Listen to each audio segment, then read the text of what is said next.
on Amazon. So I hope people set up a nice book bomb for him and it just goes berserk. But then beyond this, we've got non-book events going on as well. I suppose some of you are probably viewers of Judge Napolitano's Freedom Watch internet program. Now, if you don't know what I'm talking about, I urge you to go to a website that was just spontaneously created by fans of the program. Right now it's just an internet program. It's called freedomwatchonfox.com. And that's not a misprint, by the way. I realize this is the Fox News channel. But they've given Andrew Napolitano, Judge Napolitano, a program, 2 p.m. Eastern on Wednesdays for an hour. And he has had all the forbidden guests on you can imagine. Like, I mean, again, you're not supposed to hear from these people.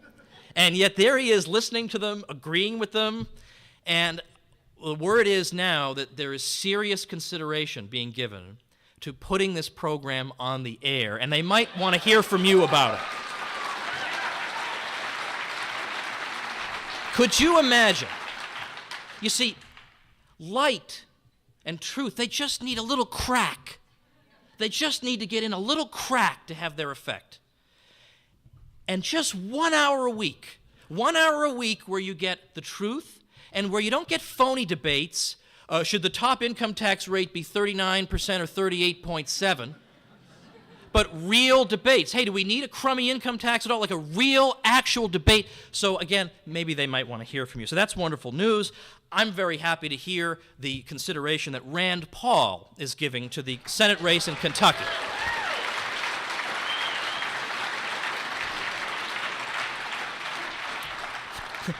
Let me tell you a little something about his putative opponent in the Republican primary. Should I mention his name? Do we want to mention names tonight? Is this a night name? The name night? Okay. No, people say no, don't mention his name. All right. All right, Trey Grayson. Like, I don't know who this guy is. He's the Secretary of State for Kentucky. The interesting thing about Trey Grayson is he was in my graduating class at Harvard. So I actually knew this guy. He's a perfectly nice guy, but a total bore. I mean, just total middle of the road on everything. So I was, in my junior year of college, I will admit I was the vice president of the college Republicans. And then, I learned about everything that was going on, and at one point I actually said I wanted to resign.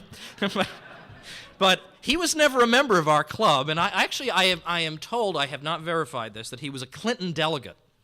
So, with memories of Arlen Specter fresh in the air, this might not be the best candidate for the Kentucky establishment to go with, but he's the perfect candidate because, who knows what he's, the next bailout they want, he'll vote for it. The next war, whatever it is, sure, count me in. It's the same sort of drone we're all accustomed to, who would normally be swept into the nomination, but instead we have a real non-drone human being going against him. Then we'll see what the Kentucky GOP is really made of. Do you want a drone, or do you want somebody who will actually change things, who will actually take the rhetoric seriously? Well, we're about to find out. Now, I'm happy to report from my own place of employment, the Ludwig von Mises Institute, that we are enjoying fantastic growth because people now, again, are listening. They want to know the truth. They don't want to listen to all the blockheads who have been wrong for years. They want to listen to people who know what they're talking about. So we're getting so many people coming to our programs, we've got to reorganize the whole building. We've got to knock walls down, build bigger lecture halls, use our third floor just to accommodate all the people. So it's, in a way, it's kind of a shame. The whole economy is just misery everywhere, but it is a total bull market for truth. And so it's good for us.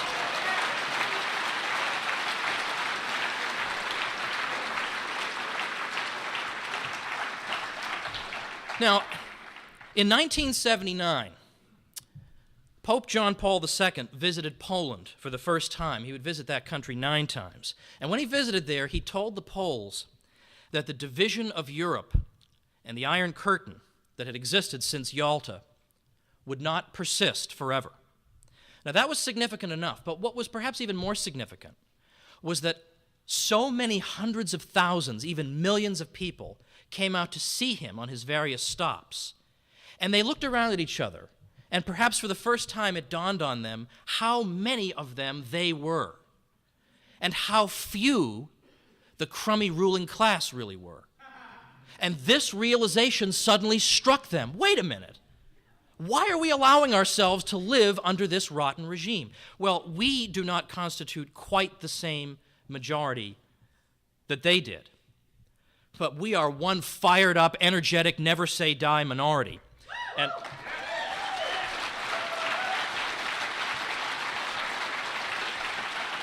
And Ron Paul is right. It is extremely gratifying and a source of consolation and strength to us all to realize just how numerous we are.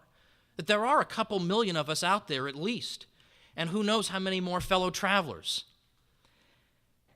But who has done this? Who brought us out so that we saw each other and realized how many of us there were? Well, it is probably the most humble person I have ever heard of or met. And of course, it's Ron Paul, who is so gracious that he wants to give the credit to everyone else on earth other than himself.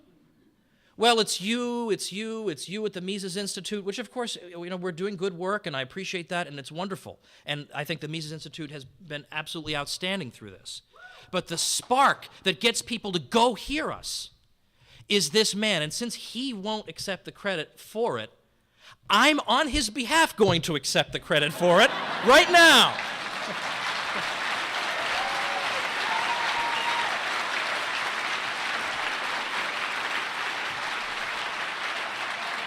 Ron Paul has pierced through this Orwellian nightmare and given us a glimpse of what it would be like to live in a free society once again. And now we're only going to know the full consequences of what he has done really 10 or 15 years from now, when some of the young people who became interested in these ideas because of him have gone through college, grad school, and we see what they do with their lives. Because for one thing, I can tell you this, the economics profession at the very least is never going to be the same. Because right now, the Austrian School of Economics, which Ron Paul has promoted through his career, is, first of all, it's the oldest continuously existing school of economic thought in the world. It is right now the smallest such school, but it is also the fastest growing.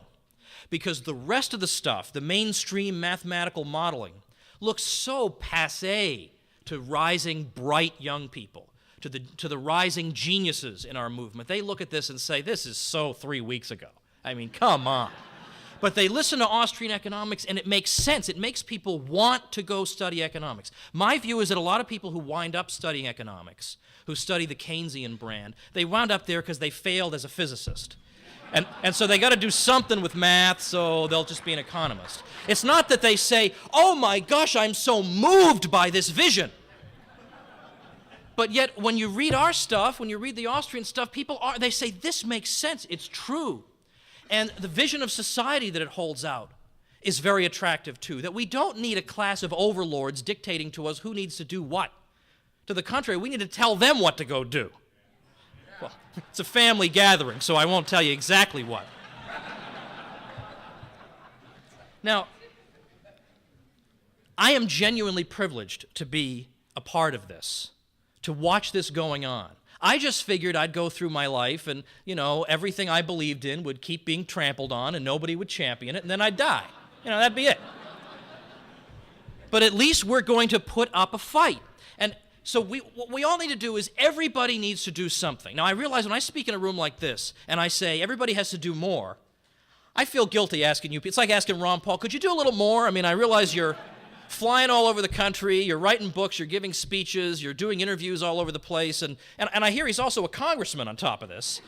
So I do feel a little sorry, because I know, we're all working to the extent we can. But if there's anybody to whom this message resonates, then let me say this. Everybody needs to be doing something here. We don't have the luxury of just sitting back, listening to speeches, and then going home. The other side, and by the other side, I mean, most of society, basically, they have that luxury. They can listen to a President Obama speech and say, wasn't that a pretty little speech, and then go play golf and forget about it. We can't afford to do that because we know what's happening. We understand the economy. We know what's coming, what's going to happen to us, and so we are under a special obligation. So everybody needs to ask himself what he can do. Now, it's true that we can have influence on other people, obviously. But the one person, as Albert J. Knox said, that you can improve is yourself. And so you can always be doing something more. That is to say, if there's some area of the message that you just don't get or don't know about, well, then learn more about it.